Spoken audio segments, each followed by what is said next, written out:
Kasi tayo ng salmon guys. Salmon. Buntot ng salmon. Yan. Yan siya. Mura lang yan guys. Hindi ko kanina. Nagtaksiw ako ng salmon.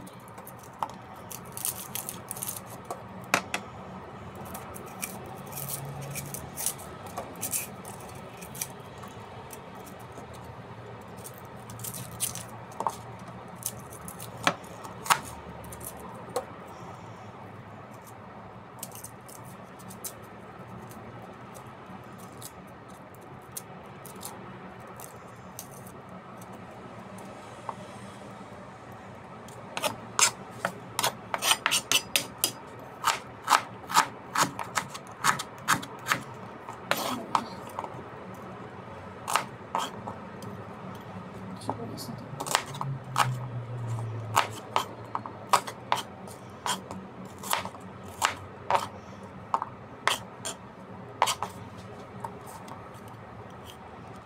Sibuyas.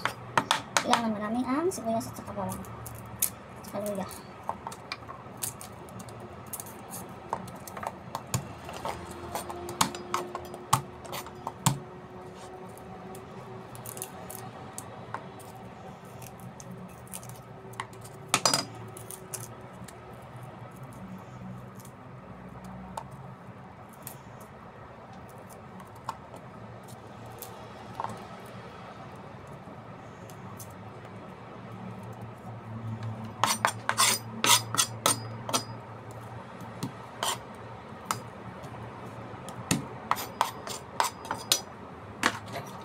Natin nilagay ang ating nilagay nito guys.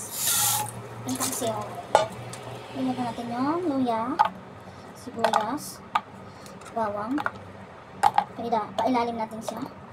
Tapos magtira tayo ng para sa ibabaw. Ganyan ang paksiw guys. Lagyan ko muna ng asin sa ilalim. Konti. Tapos mamaya sa ibabaw na ng isda. Ilagay ko yung buntot. Buntot ito siya guys. Buntot. Masarap ang paksiw kasi sa paglamig. Pag winter, masarap ang paksiw. Ganyan. Tapos, lagay ko yung mga ano dito sa ibabaw na natira. Luya, bawang, sibuyas. Yan. Kailangan marami siyang ingredients. Tapos, asin. Huwag nang wala nang ibang ano, asin lang kayo sa kasuka. Sa paksiw. Ayaw ko nang may tuyo. Yung nagsusus yun. Yung black pepper, lagyan ko na marami.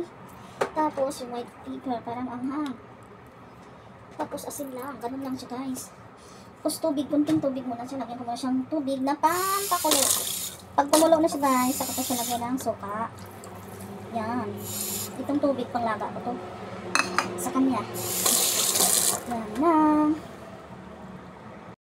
Habang kumukulo yung ating paksiw, lagyan natin siya ng sili. Para maanghang. Kunti. Kunti lang guys. Dalawa. Hindi ko siya hatiin para hindi siya anghang ng todo. Gusto ko lang yung may konti anghang. Tapos, kumukulo. Lagyan ko na siya ng suka.